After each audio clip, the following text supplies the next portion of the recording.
咁啊好似去咗歐洲咁啊！真係啲船入邊係有水喎，咁我哋去睇下嗰水到底係溫泉水啦、熱嘅啦，定係普通嘅水就唔熱嘅。咁啊夜晚咧望住呢度就好似江南煙雨咁啊！我哋呢度只不過係佢個營區嘅即係個度假村嘅冰山一角啫。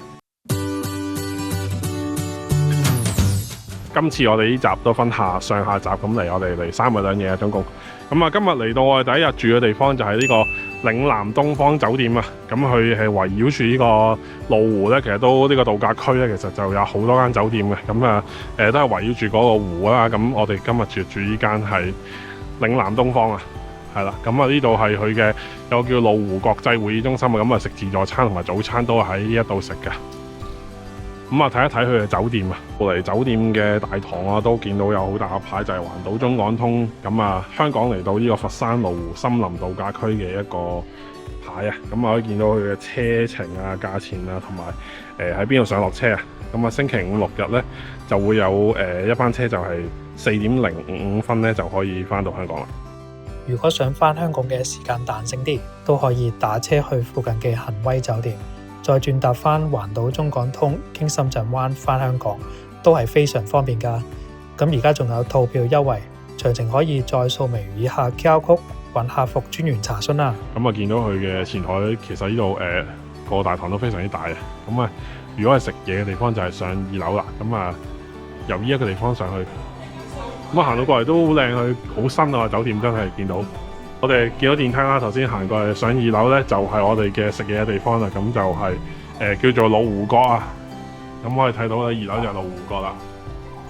咁啊1樓咧就我哋而家呢度啦。咁啊地下就個停車場嘅，揸車嚟嘅朋友亦都好方便，可以停下呢度嘅。咁我哋就依家過去睇一睇我哋嘅酒店房間啦。咁啊，即係今次個視頻我哋都應該會好長啊，因為都係非常之大呢度，咁可能都要詳盡啲介紹俾大家先至知道嘅地方點行啊。咁我依家就過去我哋今日嘅嶺東嘅酒店，咁啊喺度 check in 完咧，咁樣就離開翻呢度啦。出到去正門轉左，咁喺對面嗰棟咧就係我哋嘅今日住嘅酒店，安排喺20樓嘅。我哋而家過去睇睇。咁啊，我哋嚟到呢個酒店啊，咁啊首先咧喺呢度啲房卡先，咁啊啲完咧就開門啦。咁啊，同我哋一般以往去嘅酒店啊唔同，佢呢度咧似係新嘅叫做住宅式嗰種大廈。咁啊，我都好有興趣望下佢酒店入邊嘅客房到底係點樣。今日係去20樓嘅我哋。咁啊入到嚟呢個房間，咁啊呢個我啊覺得佢係一個公寓式酒店啊。咁啊房間都好大啊。咁啊2張大床啦，咁啊見到個露台啦。咁啊露台出邊個景係超級靚啊！大家可以睇下。咁啊有山有水有湖景啦。咁啊見到頭先我哋嗰個位啊，見唔見到有啲歐式建築？應該就係我哋頭先嗰個小鎮啊落車嗰個位啊巴士。咁啊嗰度嚟見到仲有好多嘅別墅一洋房啦，地方係非常之大。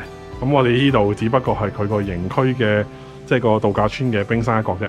咁啊見到佢嘅名啊叫做美的路湖啊。咁啊見到佢啲門鎖嗰啲都係美的啊，唔知係咪同美的嗰間公司有關係咧？即係佢哋負責去到發展啊。跟住我哋過到嚟睇埋其他設施咧。咁呢度就好似酒店咁啦。咁啊有啲水飲用水啦、水煲啦，呢度應該係雪櫃嚟嘅。見到係有個雪櫃都係美的嘅，見唔見到啊？跟住咧就有啲茶包啦。咁啊有啲拖鞋啊嗰啲喺度啦，咁啊晾衫嘅地方啦，咁啊廁所都好大啊見到，咁啊佢係一個淋浴間，同埋有個馬桶，跟住就係洗手盆，咁啊個面積啊都好大，咁啊 so far 嚟講 overall 都好好啊嗰個質素。離開酒店啊出嚟，咁啊行往右邊行啦，我哋依家咁啊見到其實佢都有啲社區啊，咁其實呢度除咗似一個酒店之外，都似一個係生活嘅小區啊，咁啊有嘢食，咁啊有啲港式嘅茶餐廳都有嘅。咁啊，周圍行下先呢度，咁都好豐富啊！應該行都行唔晒，要幾個時間啊真係。咁我今日 lunch 咧就係自己搞掂啊！咁啊出嚟行下睇下有咩食啊，喺呢個小區嗰度。咁啊見到間蘭州牛肉麵啊，咁啊入咗嚟，咁啊有飯有麵啦，咁啊冷氣都幾夠凍喎，咁嘢食都幾多啊！見到環境都好乾淨，咁啊試下佢啲麵咧，蘭州牛肉麵。咁啊，價錢都好實惠啊！咁啊，離開咗深圳嘅地方咧，嚟越嚟遠少少咧，咁啊，錢都好使咗啊！覺得咁啊，嚟佛山見到牛肉麵咧，先15蚊啫，咁啊，好大碗好多牛肉嘅牛肉麵。好啊，咁我哋麵咧就嚟咗啦，牛肉麵咁啊同埋有個係嘅乾餃子啊，咁啊牛肉餃子餡嚟，咁啊睇下個面，咁啊啲牛肉就都量都幾多啦，見到咁咪有一片片啦。咁啲麵咧係手工拉麵啊，頭先我見到老闆娘係成個麵粉喺度搓緊啊，咁佢自己手拉嘅拉麵嚟嘅，咁啊試下啲筋道應該都幾好嘅，個湯頭都幾清嘅。好啦，咁啊試一試個餃子啊你，牛肉餡嚟嘅呢個係，咁啊都啲肉量都 OK 嘅，咁啊我哋而家開餐。Later。咁啊食完飯啦就出嚟，咁我哋準備去探索一下呢個羅湖公園啦。咁啊見到好大地方啊，咁啊睇到去行路基本上就都唔係好可能噶啦。咁啊佢有電瓶車接送啊，即係嗰啲高爾夫球車嘅電車咧，咁就有好多個點咧，咁啊可以有啲巴士站咁可以等車咯。咁就可以去到你想去嘅景點啦。好啦，咁食完個飯，我哋而家正式出發啦。咁就坐住電瓶車啦，咁啊周圍去探索一下呢個園區嘅每一個地方啦。跟住架車咁，我哋過嚟第一個就係叫安納希小鎮啊。咁係一個法式建築嘅一個小鎮啊。咁啊，頭先嚟嘅時候都見到㗎啦。咁我哋中港通嘅巴士就喺呢個位落車啦。咁之後就我哋行一行呢一個小鎮，咁啊體驗一下佢嘅呢個歐式嘅風味。咁啊頭先有講過園區入邊其實都好多間酒店嘅。咁啊除咗我哋頭先嗰間之外咧，咁啊臨近呢個落車點咧，亦都有間係叫花園酒店。咁亦都係非常之 grand 啊！睇到咁啊，穿過花園酒店出嚟，我哋就可以見到咧係嗰個湖啊，有個湖景啊。咁啊，呢度仲有啲係嘅椅啦，有啲凳啦，有啲係太陽擋啦，咁可以喺度飲杯咖啡咧，都係個好寫意嘅一個行程啊！咁啊，望住個湖，咁啊晏啲會有好多白鷺翻嚟噶啦。咁我哋嚟到入咗花園酒店啦，咁啊睇一睇佢啲房啦，都雖然我哋唔係住呢度，咁啊見到呢度已經有個好大嘅露台，咁啊其實都可以望到成個大部分嘅園景啊，啲別墅啊，同埋我哋就喺個歐洲小鎮隔離咯。好，咁啊嚟到花園酒店啊，睇一睇佢房間啦。咁首先咧入到嚟嘅左手邊咧係一個見到個好精緻浴缸啦。咁呢度我哋見到咧，佢係有一個移動式嘅趟門啊。咁左手邊咧係呢個馬桶啊，右手邊咧就係呢個乾濕分離嘅淋浴間啦。咁呢度又亦都係例牌有啲水啊、茶几啊，可以俾你去飲水啦。咁呢度就係我哋嘅休息嘅地方咧，雙床房嚟呢間係。咁啊電視機，咁啊休息椅啊一樣一應俱全啦。咁啊望出邊咧個景咧就係佢嘅歐洲小鎮嘅景啦。咁啊非常之靚啊個景色。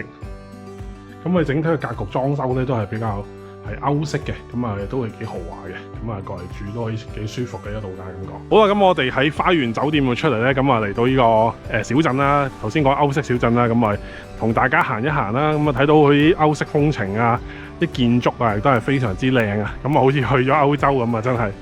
咁啊佢有入口呢個位已經有間進口嘅即係商店啦，咁就係賣啲入口貨嘅。咁啊再行入去睇一睇啦。咁啊，見到啲建築係真係好法式啊！咁呢度有間係叫做官路廊啦，咁啊應該係食嘢嘅，係啊，有啲法式嘅外國餐啊，薯條啊、漢堡包啊可以食。咁啊出邊啊，頭先我哋去過，有個係可以睇到有個湖咁啊，有啲白鷺可以睇啊，到時。咁啊再深入少少，我哋見到我哋好熟悉嘅品牌啊，有71啊，同埋有呢個肯德基啊。咁啊，如果想食下啲平時食開嘅嘢，都喺度食啊。咁啊，見到亦都有生活超市啊。亦都有間係食椰子雞啊，咁我感覺喺度行都係非常之舒服，咁啊去好似彷如去咗歐洲嘅感覺。咁啊呢邊仲有間叫龐客啦，中西餐同埋飲酒都可以嘅，係啦。咁啊個地方都好大啊，咁我哋就唔同大家行晒啦，咁啊俾翻啲神秘感你哋自己過嚟體驗一下，到時咁我哋去下一個景點。咁啊，當你行到攰啊，仲可以有呢個小火車可以坐添啊！咁我見到一啲觀光嘅遊客啊，咁佢都坐住小火車喺度行啊，係啊，好得意啊！咁啊，歐洲福城童話就拉滿啦。咁我就嚟到呢個係湯谷嘅一個部分啦。咁我哋過嚟行一行，望一望先。咁我見到佢其實除咗有公共嘅湯泉之外，佢仲有啲私人嘅湯圓啊。咁啊，即係可以自己私人咁樣浸啦。咁佢都係238蚊，有90分鐘啊。假日嘅話就貴少少，多60蚊。我哋入到嚟咧，嗱南更衣室南濱堡呢度，咁啊首先見到有好多 lock 架先喺度嘅都係。咁啊 lock 架嘅，咁我就可以喺度擺低自己嘅嘢。咁啊入去男士專區呢度咧，就換衫啦，到時。咁入到嚟更衣室咧，見到好大啊呢度，咁啊見到佢有入邊更加多嘅 locker 啊呢度。咁啊人多嚟都唔會怕冇 locker 用啊呢個位。咁啊見到啲凳啦，俾人換衫啦，咁啊都非常之乾淨啦睇到。咁啊啲拖鞋可以自己取用啦呢度。咁我哋再行入少少望一望。咁喺度仲有係乾蒸房，咁啊焗下桑拿去浸完溫泉，咁啊過冷河焗桑拿都係一流啊！我哋見到佢係有個水牌，咁啊話俾你知咧係點樣去啊！咁我呢度出去就係一個露天嘅湯谷啊！咁一個去望一望先。好，咁我哋出到嚟呢度室外嘅地方，咁啊湯谷嘅地方啦，咁見到佢嘅佈置啊都非常有心思啊！咁啊園林嘅美景啦，咁啊佢啲湯泉就係包藏咗喺園林之中啊！咁我哋就搜尋一下到底有啲咩湯泉可以浸啊！咁啊，見到今日嘅溫度啊，而家係32度啊，咁啊晏少少冇咁大太陽嘅時候嚟浸，可能會舒服啲啊。好，咁我哋見到有佢有分好多個湯泉區域嘅，咁佢就有個牌就教你點樣去啦。咁啊分咗有啲係藥浴嘅養生區啦，冰火池啊，咁啊啲浴鹽啊，有美食坊同埋有呢個夢幻湯池同埋乾蒸魚療池啊。咁我哋就去望一望啊。好啦，咁我哋深入呢個湯泉嘅區域啊，咁啊見到其實都好多泉啦，不過而家開始都有啲人喺度浸緊啊，咁我就唔影人哋啦，咁啊望下啲有冇特別嘅泉嚟影俾大家望一望啊。有個叫百合花浴啊，咁啊係百合花蘋果浴啊叫做，咁啊見到係有個池喺度啦。咁佢嘅溫泉池咧都係隱藏咗喺呢個森林裏面啊，咁啊大家自己可以慢慢探索下有啲咩特別嘅池啊，咁啊可以去浸下。咁啊見到佢嘅地方咧，咁啊真係園林嘅景色係非常之好啦，嚟到啊身心啊得到好大嘅放鬆。咁啊見到行咗去即係深入少少地方，就見到有個係茶水部啊，咁啊夜晚應該就會有嘢有茶俾你飲啊，一路浸一浸過嚟飲一杯茶都幾舒適啊。咁啊個湯泉高幾大嘅，咁我哋就即係周圍探索下，咁啊盡量有啲咩就影俾觀眾大家朋友睇一睇啦。咁啊見到呢度好得意，有啲船啊。咁我見到船入邊原來都係一個池嚟嘅喎，見到啲船入邊係有水嘅喎。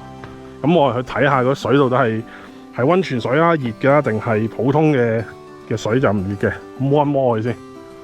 咁我呢度就原來有寫過係呢個係叫玫瑰菊花茶湯啊。咁我睇下先，啲水有熱唔熱先。咁我見到有個藥包喺度，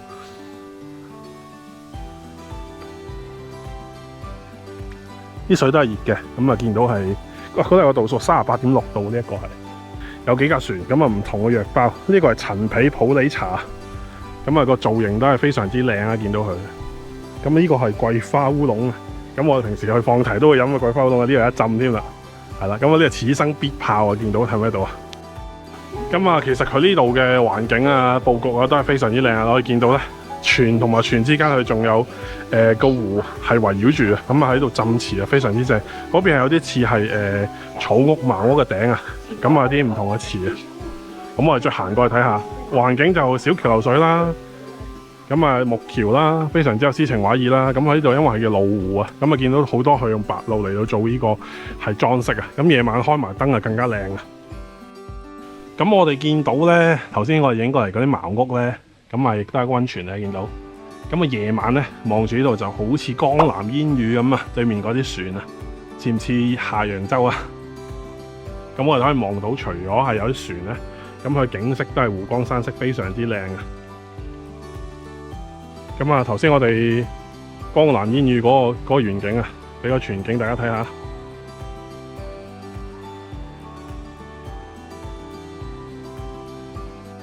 嚟到呢個半山湯谷冷泉派對啊，咁我哋都去一去熱泉方向望一望先。咁啊，都係一啲泉水就隱藏喺啲森林入邊啦。我哋而家就周圍探索緊啊，仲咁啊。頭先嗰個江南風情嗰個區域都幾舒服，我見到。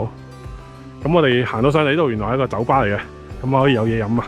喺呢度前面見到一個廁所啦，同埋有幾個湯泉啦。其實見到涼亭就係有泉水嘅地方嚟㗎啦。咁我行過見到一個生地獄啊，咁啊平時煲湯熟地生地，我唔知係咪就係嗰種嘢啦。咁啊噴血活絡嘅，咁啊見到有個池啦，咁已經有人喺度浸緊啦。咁我哋仲發現咗有個係石板區啊，咁咧頭先聽呢度工作人員講咧，咁啊瞓上去咧，咁如果夏天嘅時候就係涼嘅，咁如果冬天嘅時候咧就係暖板嚟嘅，咁啊可以瞓喺度攤下啦，咁好似人哋嗰啲沙浴咁啊，不過我哋啲石板浴啊叫做。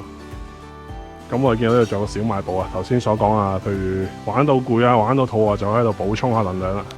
得一講咧，就係佢呢度園區啊，即係湯泉谷呢個環境咧，係真係非常之清雅啦。咁啊見到好啲森林嘅景局啊，就佈局非常之清幽啊。咁佢喺度浸池真係可以得到一個非常之舒適同埋係放鬆嘅效果啊。咁啊，如果都市人真係壓力好大，同埋平時煩囂嘅生活，咁嚟呢度就真係最適合不過。咁我呢度仲有個好得意嘅係泡泡池啊！咁我見到有部機咧係噴啲泡泡出嚟啊！咁呢，除咗頭先個湯泉咧，仲見到有游泳池同埋有個按摩池啊！啲中間小妹妹嗰度波濤洶湧啊啲水，咁啊呢個應該幾舒服同埋透心涼嘅地方。咁呢個咧就叫動感水療池啊！咁啊泳池啦，咁啊好多人玩啦，又有啲泡浴啊，咪即係有啲係按摩池啊，咁啊有啲射水出嚟沖身嘅地方，幾好啊，唔錯。我見到2樓上到嚟咧，原來係有個休息室啦，同埋圖書館啊，咁啊仲有啲水果可以提供嘅。咁啊而家就未，即係太早啊未開放，所以就冇人。咁啊影俾大家睇都好大啊！咁啊譬如浸完溫泉上嚟可以嘆下冷氣，休息下，食下水果，或者係睇下書都得。咁啊，沿住呢度行翻出去，見到有啲凳啦，咁就佢啲書卷味好重啊。咁啊，有啲木架擺啲書都係不規則擺啦，但係雖然都幾靚嘅擺得，咁啊好有啲書香嘅感覺啊。好啦，咁嚟咗呢個咧就木屋房啊，見到咁有呢個係成間屋係嚟嘅，咁啊有2樓添啊。咁啊見到咁啊2張床啦，咁啊呢度露台係一樣睇到個湖景啦，望到。咁我哋喺呢度就有個廁所啦，咁啊。好，同頭先一樣，亦都係淋浴間同埋有個馬桶啊，乾濕分離。咁你仲有2樓喎，上去望一望。咁啊，除咗樓下有床之外咧，咁啊2樓原來都係別有洞天喎，佢係有2張榻榻米嘅床㗎。咁啊，原來可以住到4個人嘅。咁啊，望翻樓下係一個複式嘅屋嚟嘅。咁啊，木屋嘅出邊咧，佢亦都有啲凳嘅，好似外國咁啊。咁啊，可以喺度享受下個湖景啦。